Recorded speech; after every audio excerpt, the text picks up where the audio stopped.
And you've just heard Harmonic Rain, which is a track on songs for the Mist Forest, the forthcoming album from Morgan Szymanski and Tommy Perman. And I'm delighted to be joined by Morgan in Mexico and Tommy In Ross. in Kinross. There you go, fantastic. So hello to both of you and thanks for agreeing to talk to me. First up, what can you tell us about songs for the Mist Forest? Thank you, Ali. Well, this is a very, very special album for us. It's our second album together. The first one, Music for the Moon and the Trees, was recorded in Scotland, in Perthshire.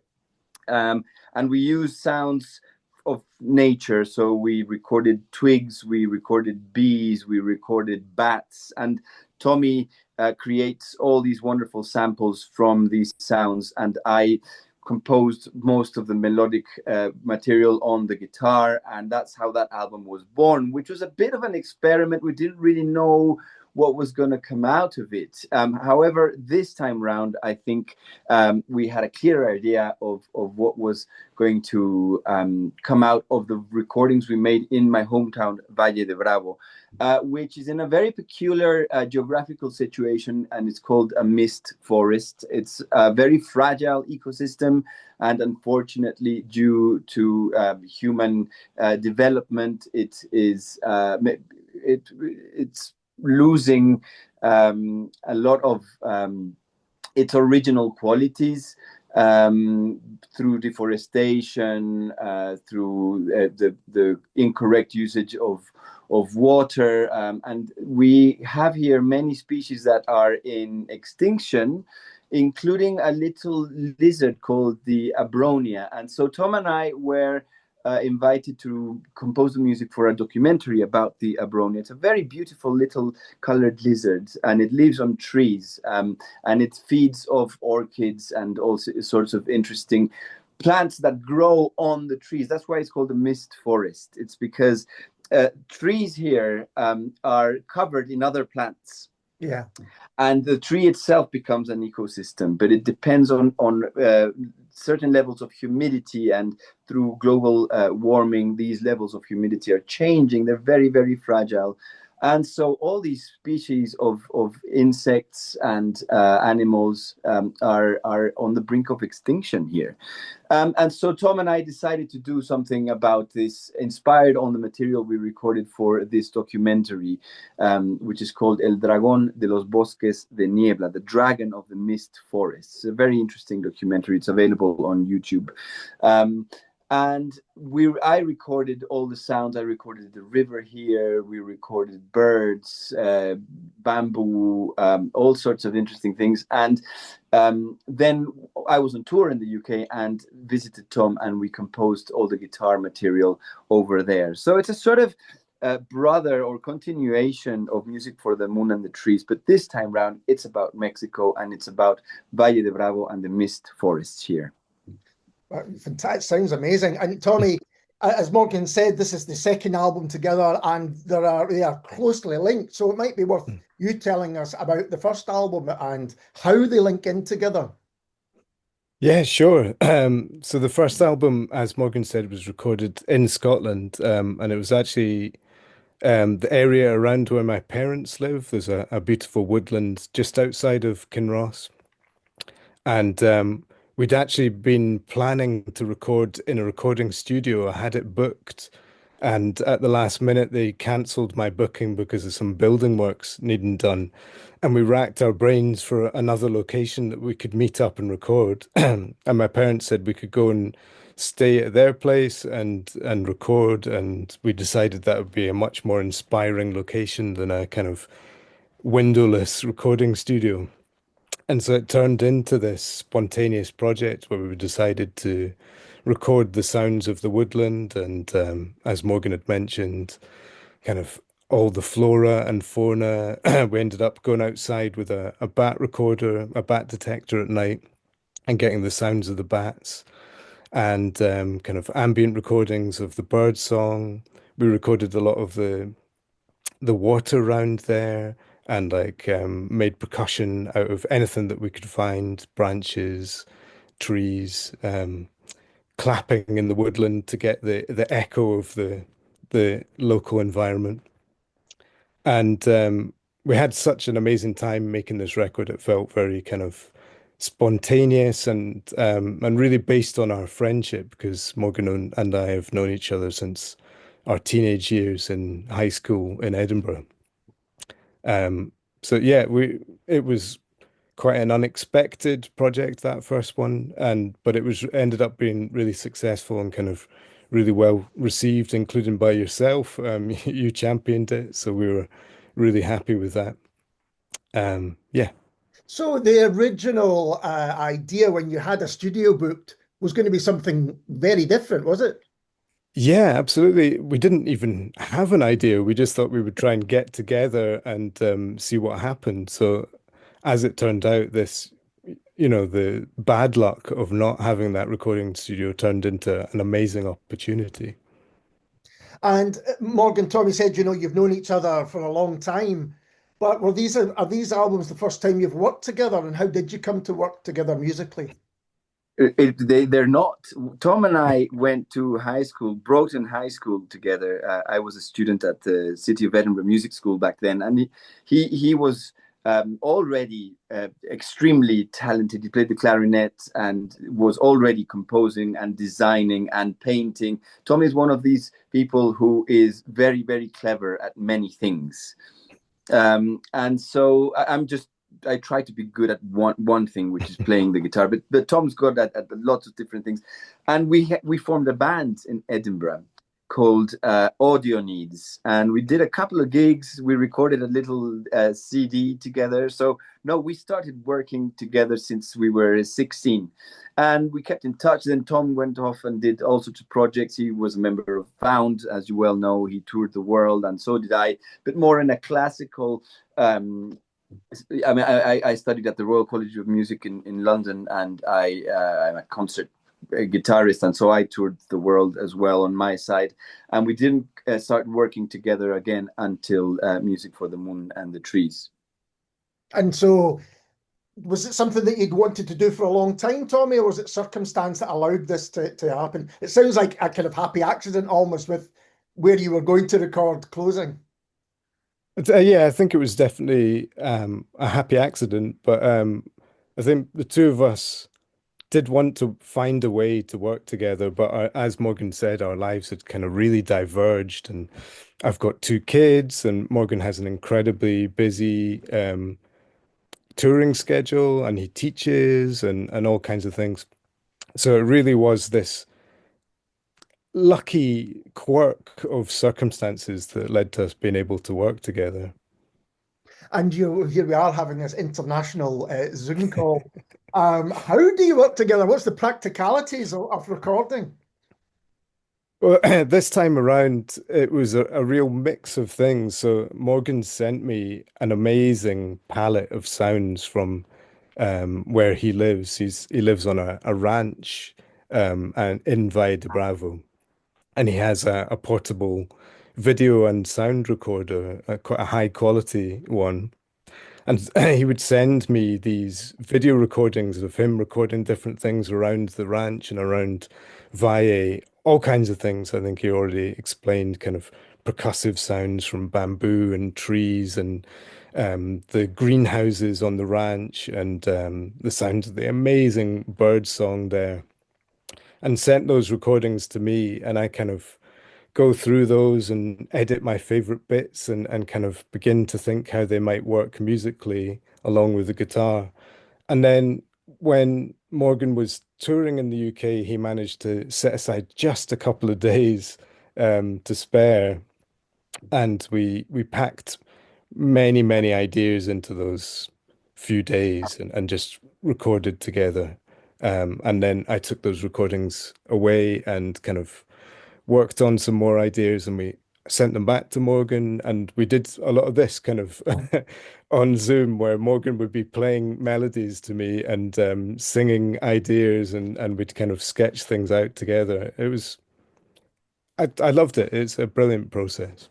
And how was it for you, Morgan? I mean, you mentioned how busy you are, but managing to kind of cram in these hours to work together. I mean, I love this process. When I was at the Royal College of Music, when my second study was composition, and I have always enjoyed composing songs and arranging things.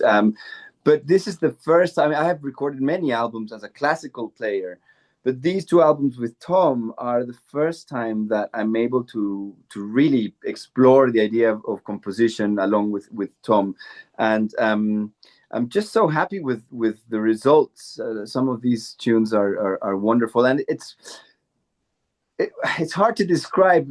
So my sort of musical background is more technical. I studied classical harmony and classical structure, and how classical melodies are composed, and the form of phrases and things. And Tom, well, he's in a completely different style, which was very much inspired by his years in Found. And so the mixture of these two backgrounds, if you like, is really nice now, and it works well, and we know each other so well as lifelong friends as well, that really sort of permeates the music. And do you think, Tommy, that actually you couldn't have made these albums with anyone else? It sounds as though the kind of friendship is a key part to it, because you are coming from such different musical backgrounds. Yeah, absolutely. No, I've thought about that a lot. That there's no way that I would have made this music with anybody else. There's so much of Morgan's personality and so much of our kind of friendship in there. There's so much joy and experimentation, and when we've been together working on these albums, it's just been such a laugh. So much room for messing around and trying things out and not fearing being silly or making mistakes. It's just a really kind of safe environment to make stuff. It's brilliant. It strikes me as we're talking, the two albums are looking at two different kind of landscapes, and the whole idea of the forest, what you described, Morgan, was a kind of fragility to a forest, where I think in Scotland, Tommy, we have this idea that this is a solid ancient thing that actually is quite, you really have to want to kind of destroy it to destroy it. It's not done subtly. And is that reflected in the albums, do you think? That's a really good question. My mum's very interested in woodlands, and she was telling me the other day that in Scotland we don't have much of a cultural history with woodland, because actually it's been a very long time that this country has been deforested.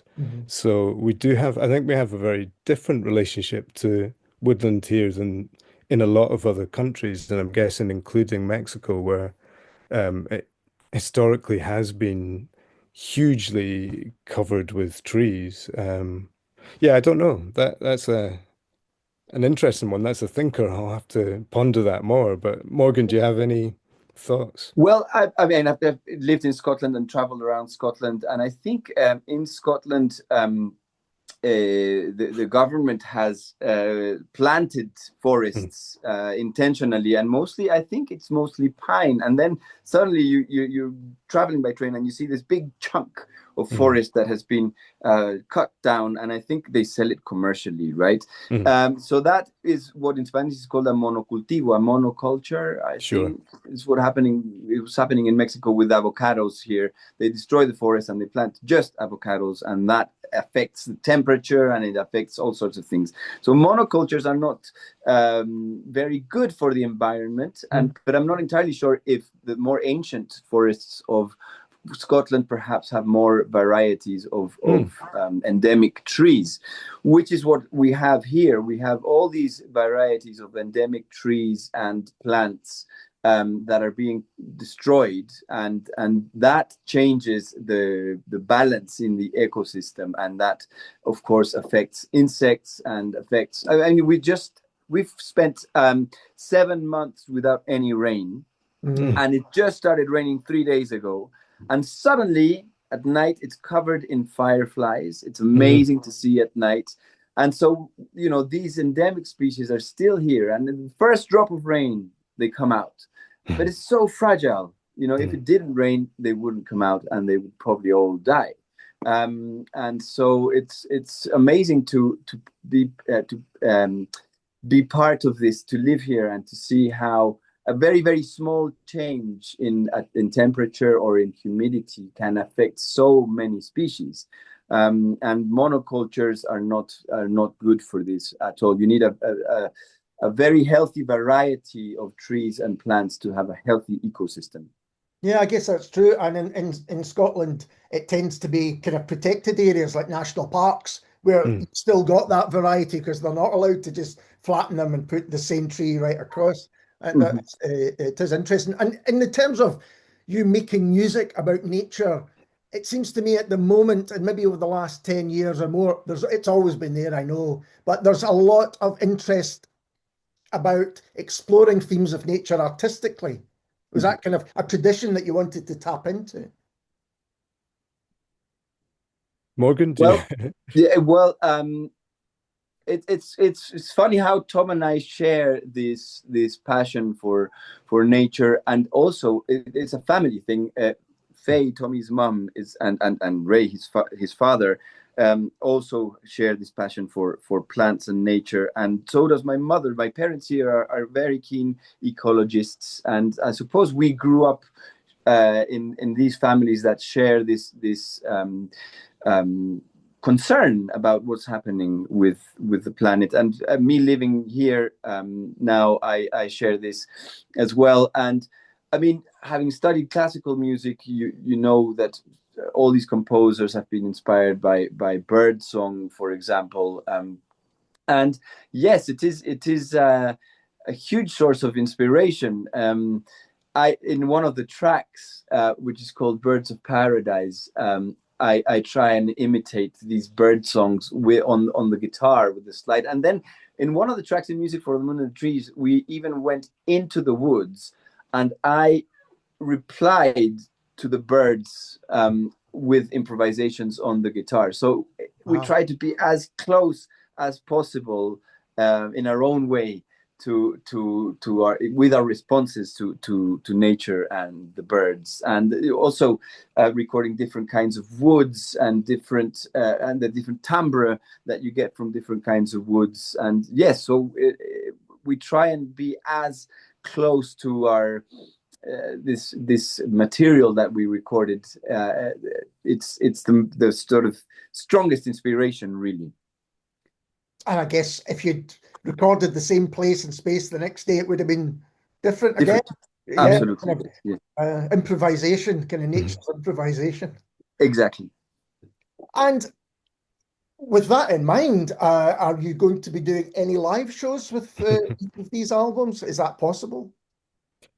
Yeah, so thankfully we are able to fit in one show around Morgan's busy touring schedule, and we have this plan for a special one-off event in Edinburgh on Sunday, the 13th of July at the Voodoo Rooms, which Morgan and I have been beginning to prepare for remotely via Zoom. Morgan again playing me ideas, and we're chatting over how we'll do each of the tracks live. And we've prepared some videos, some footage by Morgan's friend, John Paul, who's shot this stunning nature footage of Valle de Bravo. So we're going to be projecting that up behind us as we play. And yeah, we can't wait to share these songs live. That sounds amazing. It really does. And we should let people know when the album's out. I believe it's out on the 18th of July. Yeah. With Blackford Hill, who are one of my favourite labels. How's it been working with them? Oh, just fantastic. Simon Lewin, who runs Blackford Hill, is just such a great supporter of interesting projects, and his wife Angie has designed the cover for this album and the last album, and both Morgan and I are huge fans of her work as well. It's fantastic. And Morgan, now that you've recorded these albums, do you think there'll be further ones, or is this two sides of an idea? I hope there will be more. As I said before, I am really enjoying this process of sort of nurturing this urge I have to compose, and doing these things with Tommy has been really inspiring. And then, like I said, I mean, one of the projects we did alongside these two albums was to write the music for this film, which we also really enjoyed. So no, I hope there'll be many more projects in the future with Tom. And just remind us the name of the film, and I think you said it was on YouTube. Yes, it's in English, it's The Dragon of the Mist Forests. In Spanish is El Dragón de los Bosques. Bosques is forest, de niebla, of the mist forests. El Dragón de los Bosques de Niebla. We can share it with you if you like. It's very special. I would really like to see it. It sounds amazing. And the music sounds amazing. I love both albums. They're just very special. And I think you're right, Tommy. I think you can feel that there's a connection there, a personal connection, which makes them very, unique in a way, I think. I couldn't imagine two people doing what you've done on these. Thank you both so much for taking the time to talk to me. I really do appreciate it. Thank you, Ali. Yeah, thank you very much, Ali. And this is Morgan Szymanski and Tommy Perman and Esperanza.